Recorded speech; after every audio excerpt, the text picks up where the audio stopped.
The massive chamber stretched for miles in every direction, its crystal walls reflecting the light from 1,000 different suns. Representatives from 12 alien species sat in towering seats arranged in a perfect circle, each delegation more impressive than the last. The Kroner Empire had sent their finest warriors, creatures standing 9 feet tall, with thick armor plating covering their dark skin. Their weapons gleamed at their sides, a reminder of the military might that controlled half the known galaxy. Across from them sat the Zephyrian Alliance delegates, tall and graceful beings with silver skin that seemed to shimmer like liquid metal. They wore flowing robes embedded with communication devices that allowed them to speak in perfect harmony, their voices creating beautiful melodies, even during the most serious discussions. Their diplomatic skills had kept peace between dozens of worlds for centuries. The third major power, the Nexus Collective, had sent their most advanced representatives. These beings looked almost like humans, but with enlarged heads to accommodate their superior brains. Blue lights pulsed beneath, their translucent skin showing the computer implants that enhanced their already impressive intelligence. They controlled the most advanced technology in the galaxy, from star-spanning communication networks to weapons that could destroy entire planets. In the center of this impressive gathering sat a single human ship called the USS Defiance. It looked small and simple compared to the massive fleets that surrounded the council chambers. Kroner battle cruisers stretched for miles, bristling with weapons and armor thick enough to withstand direct hits from small stars.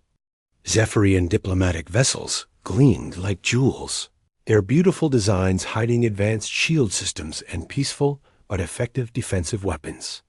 Nexus ships appeared to be made of pure energy, their hulls shifting between solid matter and pure light as their technology demanded. The human ship looked ordinary by comparison. It had a basic gray hull with simple markings, no obvious weapons, and appeared to be about the size of a small office building. Many of the alien delegates had to use magnification systems just to see it clearly. Some whispered among themselves, wondering if this was some kind of joke or test. Captain Jake Morrison stood in the center of the council chamber, wearing a simple blue uniform with minimal decorations.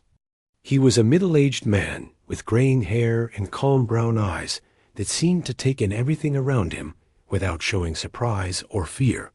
Beside him stood Ambassador Lisa Carter, a woman in her 40s with short black hair and the kind of confident posture that came from years of difficult negotiations. She carried only a simple briefcase containing Earth's formal application for galactic membership. The council speaker, a member of the ancient Varian race that had founded the galactic government thousands of years ago, called the meeting to order. His voice echoed through translation devices, reaching every delegate in their own language. We gather today to consider the application of the species known as humans for membership in our galactic community. They come to us from a small world called Earth in what they call the Sol System. General Vextar of the Kroner Empire stood first, his massive frame casting shadows across the human delegates. Council speaker, with respect, I must question the wisdom of this application.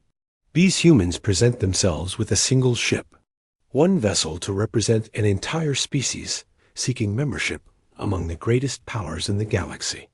How can they possibly contribute to our defense? How can they stand with us against the threats that face all civilized worlds? His words caused murmurs throughout the chamber. Several other delegates nodded in agreement. Admiral Zephyra of the Zephyrian Alliance spoke next, her musical voice carrying clearly through the vast space. While I appreciate General Vextar's concerns, perhaps we should not judge based on numbers alone. The humans may have different methods than our own. However, I too am curious about their military capabilities. In times of crisis, we have always relied on the combined strength of our great fleets. The Nexus representative, Prime Calculator Nexion, activated the lights in his skull as he processed information at superhuman speed. My analysis indicates that human technology appears to be several centuries behind our own. Their single ship shows no energy signatures matching our advanced systems. Their request for membership seems premature based on current galactic standards. Captain Morrison listened to each speaker without changing expression. When they finished, he stepped forward and addressed the council in a clear, steady voice. Honored delegates, we understand your concerns. Earth does not have fleets numbering in the tens of thousands like your great civilizations. We have chosen a different path. We believe in quality over quantity, in innovation over intimidation. Ambassador. Carter opened her briefcase and activated a small holographic projector. Images of Earth appeared in the air above the council chamber, showing green continents, blue oceans, and white clouds swirling in beautiful patterns. Our world has seen many conflicts throughout its history. We have learned that the size of an army does not always determine the outcome of a battle. Sometimes the most effective solution is the one that avoids fighting altogether. General Vexstar laughed, a sound like grinding stone that echoed through the chamber. Pretty words, Ambassador, but words will not stop the pirates that raid our shipping lanes. Words will not defend against the unknown threats that emerge from the dark regions of space. We maintain our fleets because the galaxy is a dangerous place. The General speaks truth, agreed Admiral Zephyr. Just last month, we lost contact with an entire battle group in the Omega Sector. 12 ships with crews numbering in the thousands, gone without a trace.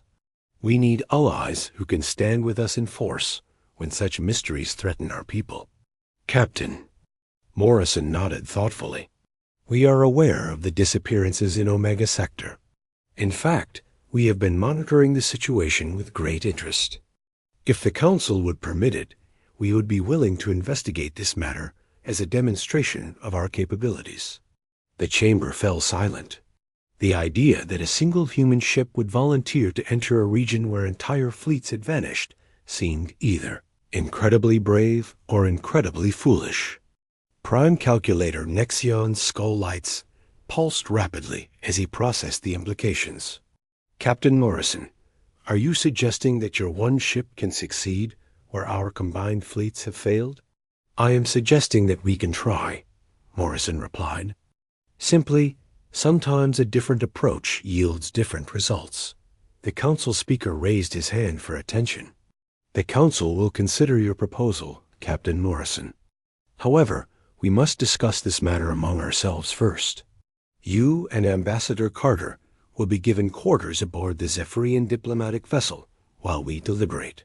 As the session ended, the alien delegates gathered in small groups, speaking in hushed tones about the strange humans who had arrived with impossible confidence and only one ship.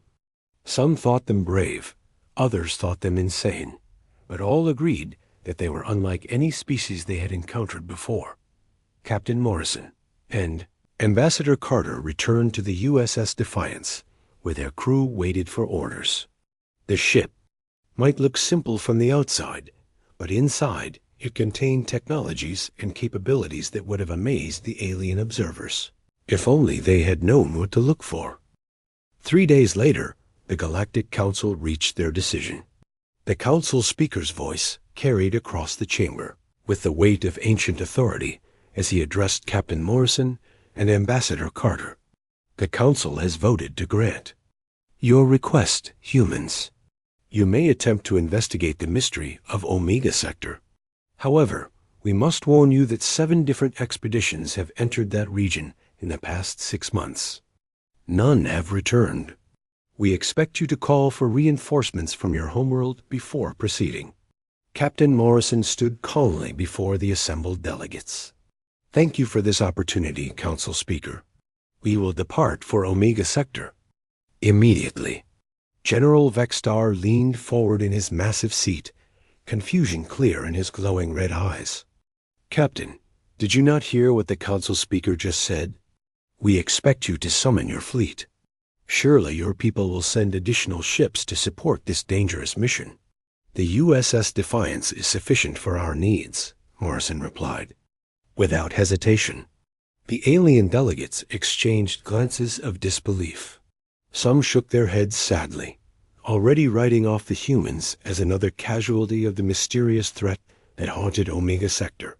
Ambassador Carter added, "We appreciate your concern for our safety, but humanity has always believed in being thorough rather than overwhelming.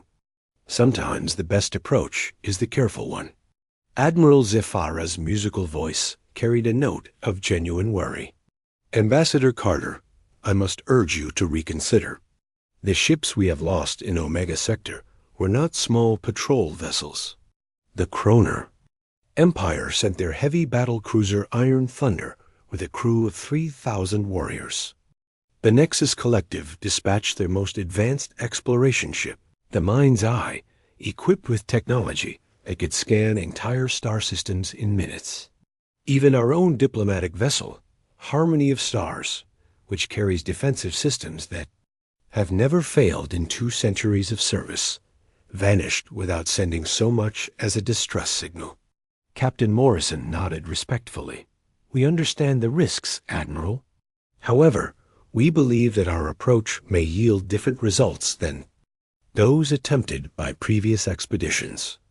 Prime Calculator Nexion's skull lights pulsed rapidly as he processed this information. "Captain Morrison, my calculations indicate that your ship's chances of survival in Omega Sector are approximately 0.3%. This is not logical behavior for a species seeking membership in our galactic community." "Sometimes logic is not enough," Morrison replied. "Sometimes you need something else." The USS Defiance departed the council chambers 6 hours later, setting course for the Omega Sector at the edge of known space. As they traveled, the human crew prepared for their mission with quiet efficiency. Commander Alex Stone, the ship's tactical officer, was a tall man with sandy brown hair who had served in Earth Space Forces for 15 years. He spent his time reviewing sensor data from the lost expeditions, looking for patterns that others might have missed. Chief Engineer Maria Rodriguez worked in the ship's engine room, making final adjustments to systems that hummed with quiet power. She was a small woman with black hair tied back in a practical ponytail, and her hands moved with the confidence of someone who understood every component of her ship, down to the smallest circuit. The engines she tended were unlike anything the alien observers had ever seen, operating on principles that seemed to defy conventional physics. Dr. Corinne Walsh, the ship's chief science officer, analyzed data in her laboratory while her computers ran calculations that would have impressed even the Nexus Collective. She was a woman in her 30s, with red hair and green eyes that sparkled with curiosity about the universe around her. Her instruments were detecting energy patterns from Omega Sector that registered on frequencies the other species could not even measure. Communications Officer Tony Garcia monitored all available channels, listening to the final transmissions from the ships that had vanished. He was a young man with dark hair and the kind of focused attention that came from years of listening to voices across the vastness of space. The pattern he discovered in those last messages was disturbing in its consistency. Navigator Chris Johnson plotted their course with mathematical precision, his calculations taking into account gravitational fields, stellar radiation, and spatial anomalies that could affect their journey.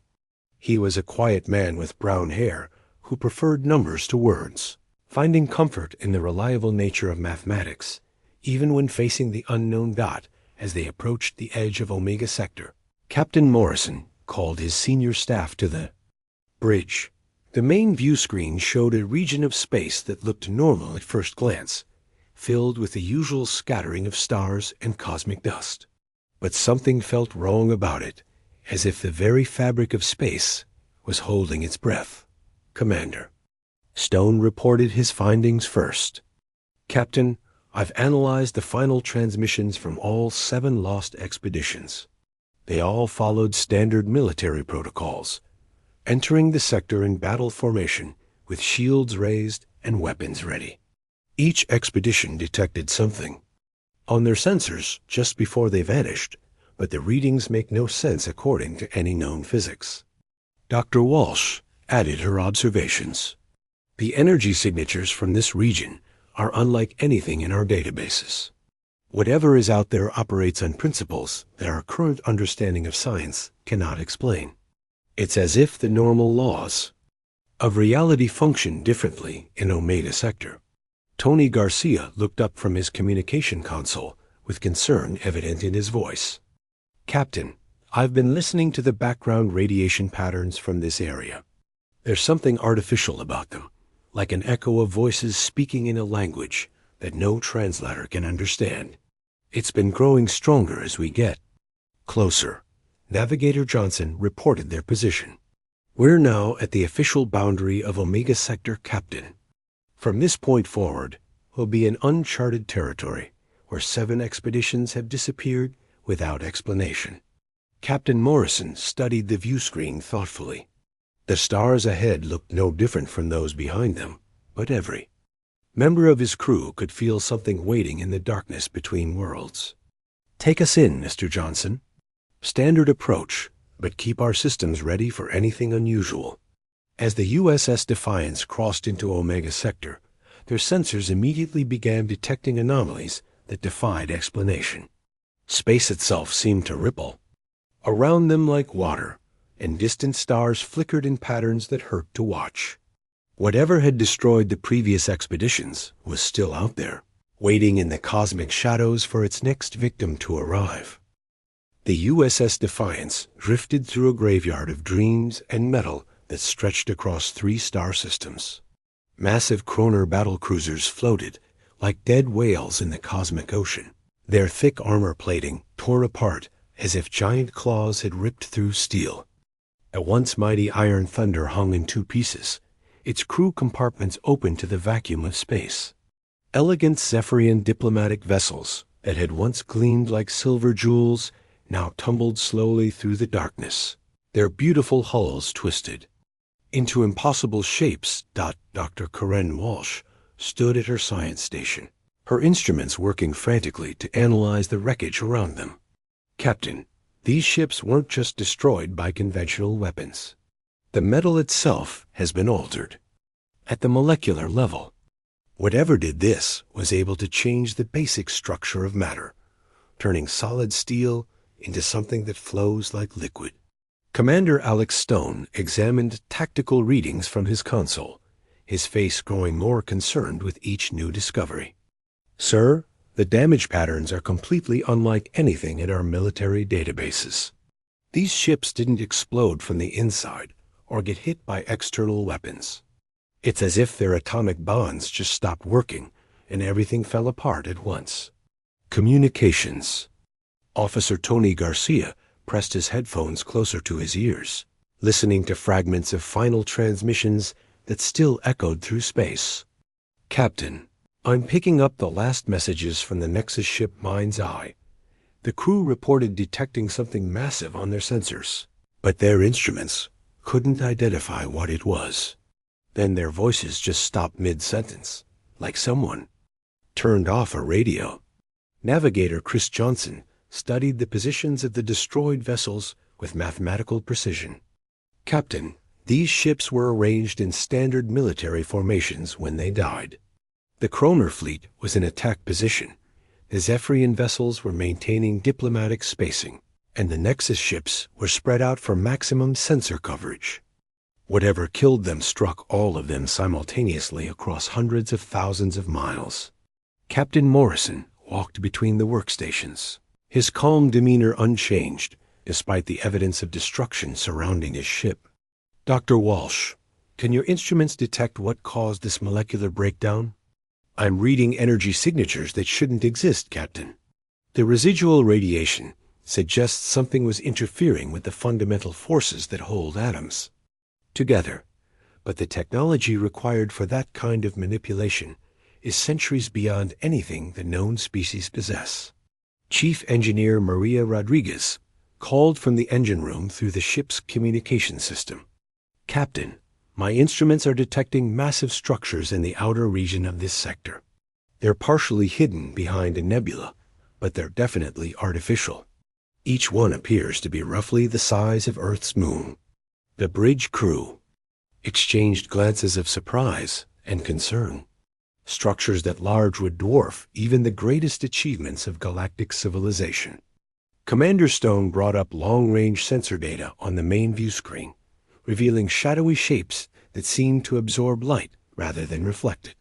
Captain, if those readings are accurate, we're looking at technology that makes our most advanced ships look like toys. Dr. Walsh's instruments suddenly began detecting new energy patterns. Captain, something is happening. The structures Chief Rodriguez detected are powering up. I'm reading massive energy buildups that are off any scale I've ever seen. Navigator. Johnson's voice carried a note of professional concern. Sir, I'm detecting movement from those structures. 3 of them are changing position, moving in our direction at speeds that should be impossible for objects that size. Tony Garcia looked up from his communication console with worry clear in his eyes. Captain, I'm picking up some kind of signal. It's not in any language our computers recognize, but it's definitely directed at us. Whatever is out there knows we're here. Captain Morrison studied the tactical display showing the approaching objects. Each one was larger than any space station ever built, moving with purpose and intelligence toward the small human ship. Mr. Stone, what's our defensive status? All systems are ready, Captain, but I have to point out that if these things destroyed entire fleets, our conventional weapons probably won't be very effective against them. Dr. Walsh's readings became more urgent. Captain, I'm detecting the same energy signatures that caused a molecular breakdown in the destroyed ships. Whatever these structures are, they're preparing to use the same weapon that killed everyone. Else who came here? The largest of the approaching structures suddenly became visible to the naked eye. A massive construction of dark metal and pulsing lights that seemed to bend space around itself. It was clearly artificial, but built according to design principles that no known species used. Strange geometric patterns covered its surface, and energy flows moved through channels that formed complex mathematical equations in 3 dimensions. Chief Rodriguez's voice came through the communication system again, carrying a note of professional excitement despite their dangerous situation. Captain, my readings indicate these structures are incredibly old. The energy patterns suggest they've been here for thousands of years, maybe longer. This isn't recent technology. Commander Stone studied the tactical readings with growing understanding. Captain, I think we're looking at some kind of automated defense system. The way these structures are positioned, the systematic way they eliminated the previous expeditions, it all suggests they're following programmed instructions rather than making tactical decisions. Dr. Walsh made a breakthrough in her analysis. Captain, I've identified what these structures are doing. They're scanning us right now, trying to categorize our ship according to some kind of database. The energy patterns suggest they're comparing U.S. to known threat profiles. The largest structure moved closer, its bulk blocking out entire constellations as it approached. Lights pulsed along its surface in complex patterns that seemed almost like a form of communication. Captain Morrison realized they were face to face with technology left behind by a civilization that had vanished long before any of the current galactic species had developed space travel. Mr. Garcia, are you still receiving that signal? Morrison asked. Yes, sir, and it's getting stronger. I think it's trying to establish some kind of contact protocol, but our computers can't decode the language. Captain Morrison made a decision that would change the course of galactic history. Instead of preparing for battle like every previous expedition, he ordered his crew to do something completely different. Stand down all weapon systems. Power down our shields. I want us to appear as non-threatening as possible. Commander Stone looked at his captain with surprise. Sir, are you sure that's wise? These things have destroyed every ship that's come here. Every ship that came here ready for a fight, Morrison replied calmly. Maybe it's time to try a different approach. The massive Guardian structure stopped moving when the USS Defiance powered down its weapons and shields. For several tense minutes, both ship and ancient machine remained motionless in space, studying each other across the void. The Guardians. Surface lights pulsed in different patterns, as if its ancient programming was trying to process this unexpected behavior from what should have been another. Military target. Dr. Karen Walsh watched her instruments with fascination as new readings appeared on her screens. Captain, the energy patterns from that structure have changed completely. Instead of preparing weapons, it seems to be running some kind of analysis program.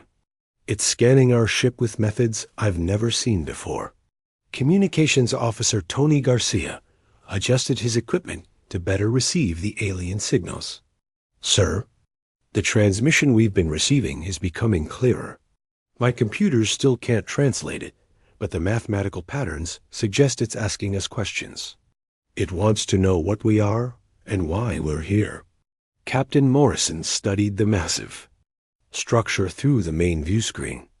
Up close, he could see that its surface was covered with symbols and designs that hurt to look at directly, as if they existed in more dimensions than human eyes could properly process. Dr. Walsh, can we establish any kind of communication with this machine? I'm working on it, Captain.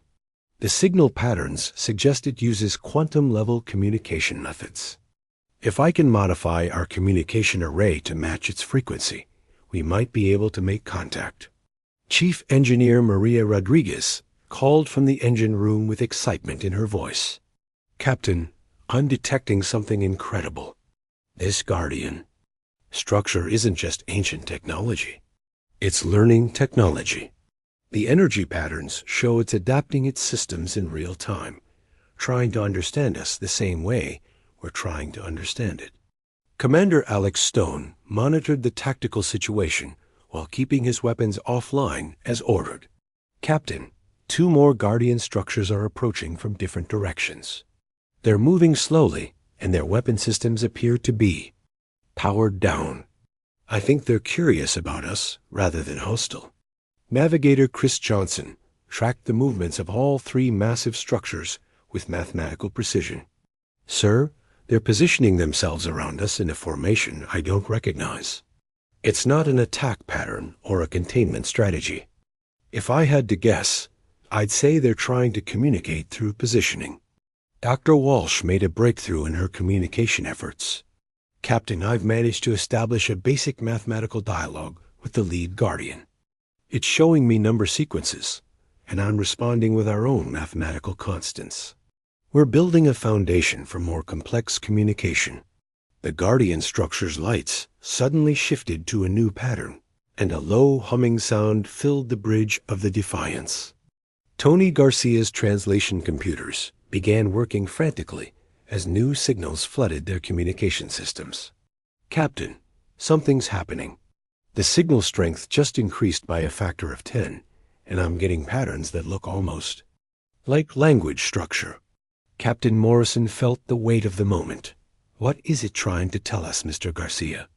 I think it's trying to explain something, sir. The patterns repeat certain sequences that might be historical records. If I'm reading this correctly, it's telling us about the civilization that built these machines. Dr. Walsh's instruments detected massive changes in the Guardian's internal systems. Captain, the structure's accessing what appears to be a vast database. It's sharing information with the other Guardians, and they're all focused on us. I don't think they've encountered anything like our approach before. The second Guardian structure moved closer, its own lights beginning to pulse in harmony with the first. Chief Rodriguez reported from engineering that both machines were generating energy fields that seemed to be scanning not just their ship, but the basic principles of human technology. Captain, they're not just looking at our equipment. They're analyzing our design philosophy, our approach to problem solving. Commander Stone noticed something remarkable in the tactical readings. "Captain, I'm comparing our current situation with the final moments of the destroyed expeditions. Every previous fleet immediately raised shields and powered weapons when they encountered the Guardians. The machines responded by treating them as threats and eliminating them. But we did the opposite," Morrison realized. "We showed them we weren't here to fight." Tony Garcia's translation efforts suddenly bore fruit. His computers began displaying recognizable concepts as the Guardians' mathematical communication became more sophisticated. "Captain, I'm getting clearer signals now. The Guardian is trying to tell us about something called the Architects. They were the species that built these machines thousands of years ago." Dr. Walsh's analysis of the Guardian database revealed incredible information. "Captain, the Architects were facing the same problem that plagues the galaxy today. Every civilization that achieved space travel eventually built massive fleets and began conquering other worlds. The cycle always ended in galactic war and the collapse of civilization. The third Guardian structure joined the communication network, adding its vast memory banks to the conversation. The combined processing power of the three ancient machines began sharing historical records that spanned millions of years." Navigator Johnson watched in amazement as star charts appeared on his screens, showing the rise and fall of dozens of galactic civilizations. "The Guardians were programmed to prevent this cycle from repeating," Dr. Walsh continued. "They wait until a civilization builds fleets large enough to threaten galactic stability. Then they eliminate those fleets before war can begin. They've been maintaining peace through controlled destruction for millennia." Captain Morrison understood the terrible irony of the situation. They're trying to save the galaxy by destroying anyone who gets too powerful. But they've never encountered a species that could be powerful without being destructive. Chief Rodriguez made another important discovery. "Captain, the Guardians are showing me their targeting algorithms. They're programmed to eliminate civilizations based on fleet size, weapon capacity, and expansion rate. But humans don't fit their threat profile because we chose quality over quantity." Commander Stone realized the implications. "Sir, every species in the galaxy has followed the same pattern. Build bigger fleets, develop more powerful weapons, expand as quickly as possible. The Guardians were designed to stop that kind of exponential military growth." Dr. Walsh's communication with the Guardian network reached a new level of sophistication. "Captain, they're asking us about human civilization. They want to understand how we achieved technological advancement without following the destructive patterns they were programmed to prevent." The lead Guardian structure began projecting holographic images into space around the Defiance. The images showed the history of galactic civilization, the endless cycle of rise, expansion, war, and collapse that had repeated itself countless times. But now the ancient machines were trying to understand how humanity represented something new, something their creators had never imagined possible. Captain Morrison stood before the main view screen, watching three massive Guardian structures surround his ship in a formation that spoke of curiosity rather than threat. The ancient machines had spent hours analyzing human civilization through their growing communication link, and now they faced a problem their programming had never anticipated. Dr. Karen Walsh worked frantically at her science station, serving as the primary translator between human concepts and the mathematical language the Guardians used to share information. "Captain, the Guardian network is experiencing what can only be described as a logical conflict," Dr. Walsh reported. "Their core programming tells them to eliminate civilizations that pose a threat to galactic stability through military expansion.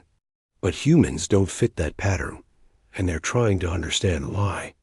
Communications Officer Tony Garcia monitored the increasing flow of data between the USS Defiance and the Guardian network. "Sir, they're sharing their complete historical database with us. I'm seeing records of 47 different galactic civilizations that rose to power over the past million years. Every single one followed the same pattern of exponential fleet growth, followed by galactic war. Navigator Chris Johnson studied the star charts the Guardians were projecting, showing the expansion patterns of long-dead civilizations. Captain, the mathematical progression is identical in every case. Each species reaches a certain level of technology, builds massive fleets, and begins claiming territory. Within a few centuries, they're fighting wars that destroy entire star systems. Commander Alex Stone examined the tactical data with professional interest. Sir, the Guardians eliminated each of these civilizations at the exact moment their military capacity reached what they calculated as the tipping point for galactic war. They've been preventing larger conflicts by stopping smaller ones before they could grow. Chief Engineer Maria Rodriguez called from the engine room with growing excitement. Captain, the Guardians are showing me their technology. They don't just have weapons that can destroy fleets. They have the ability to repair, rebuild, and even improve existing civilizations. They've been waiting for a species that could grow powerful without becoming destructive. Captain Morrison realized they stood at a moment that would determine the future of galactic civilization. Dr. Walsh, can you explain to the Guardians that humanity has a different approach to power? That we see strength in cooperation rather than domination? Dr. Walsh worked to translate complex philosophical concepts into the mathematical language the ancient machines understood. I'm trying, Captain, but it's difficult to explain concepts like diplomatic solutions and peaceful coexistence to minds that have only seen patterns of inevitable conflict. The lead Guardian structure began projecting new images into space around the Defiance. These showed not historical records, but possible futures. Mathematical models of what could happen if the current galactic powers continued their military build-up. The projections were terrifying in their clarity, showing space battles that would consume entire sectors and leave civilization in ruins. Tony Garcia's translation equipment detected a shift in the Guardian communication. Captain, they're asking us directly about human intentions. They want to know what we would do if we had fleets as large as the Kroner Empire or technology as advanced as the Nexus Collective. Captain Morrison knew his answer would shape the future of humanity's relationship with the galaxy. Tell them that humans believe the best victory is the one where everyone wins. We don't want to conquer other species. We want to learn from them and contribute to something greater than any one civilization could achieve alone. Dr. Walsh transmitted this concept through increasingly sophisticated mathematical formulas that represented human values in terms the Guardians could process. The ancient machines fell silent for several minutes, their vast processing power working to understand ideas their creators had never imagined possible. Commander Stone detected new activity from the Guardian network. Captain, all three structures are synchronizing their databases. I think they're making a collective decision about something major. Chief Rodriguez reported extraordinary readings from the Guardian systems. Captain, they're not just communicating with each other anymore. They're connecting to Guardian networks throughout the galaxy. This decision involves every machine the architects ever built. The implications hit the bridge crew simultaneously. Navigator Johnson was the first to voice what everyone was thinking. Sir, if there are Guardian networks in every sector, that means they've been controlling galactic development for millions of years. Every civilization that survived to join the current galactic community only exists because the Guardians allowed them to survive. Dr. Walsh's instruments detected massive changes in the Guardian programming. Captain, they're rewriting their core directives. Instead of preventing civilizations from becoming powerful, they want to help guide them toward becoming powerful responsibly. The lead Guardian structure began transmitting a complex message that took Tony Garcia several minutes to translate. Captain, they're offering humanity a partnership. They want us to help them transform from destroyers of civilizations into teachers and guides. They believe human philosophy could prevent the cycle of galactic war they were created to stop. Captain Morrison understood the magnitude of what was being offered. What exactly are they proposing, Mr. Garcia? They want to share their technology and knowledge with humanity, sir. In exchange, they want us to help them establish a new galactic order based on cooperation instead of competition. They see humans as the key to breaking the cycle of conflict that has plagued the galaxy for millions of years. Chief Rodriguez detected Guardian machines throughout known space, powering up systems that had been dormant for centuries. Captain, they're activating repair and construction protocols in every sector. If they're serious about this partnership, they could transform galactic civilization overnight. Dr. Walsh made the final breakthrough in communication with the Guardian network. Captain, they're ready to return to the Galactic Council with us. They want to address all the species and explain their new mission. No more hidden manipulation. No more mysterious disappearances. They want to work openly to help every civilization reach its potential without destroying others. Captain Morrison made the decision that would reshape the galaxy. Tell them we accept their partnership, but make it clear that this has to be partnership of equals. Humans won't be their agents, and they won't be our servants. We work together toward common goals. 3 days later, the USS Defiance returned to the Galactic Council chambers, accompanied by a single Guardian structure that had volunteered to serve as an ambassador. The sight of the massive ancient machine dwarfed even the largest ships in the Council fleet, but its message was one of hope rather than threat. Captain Morrison addressed the stunned Council delegates with quiet confidence. Honored representatives, I present our new partner in galactic civilization. The age of competition is ending. The age of cooperation has begun. Ambassador Lisa Carter stood beside her captain, carrying documents that would establish the new Galactic Peacekeeping Alliance. For the first time in galactic history, every species would work together toward common goals, guided by ancient wisdom and human innovation. The galaxy had indeed awaited a fleet, but humanity had given them something far more valuable, a future, where strength meant protecting others rather than conquering them, where the greatest victories belonged to everyone.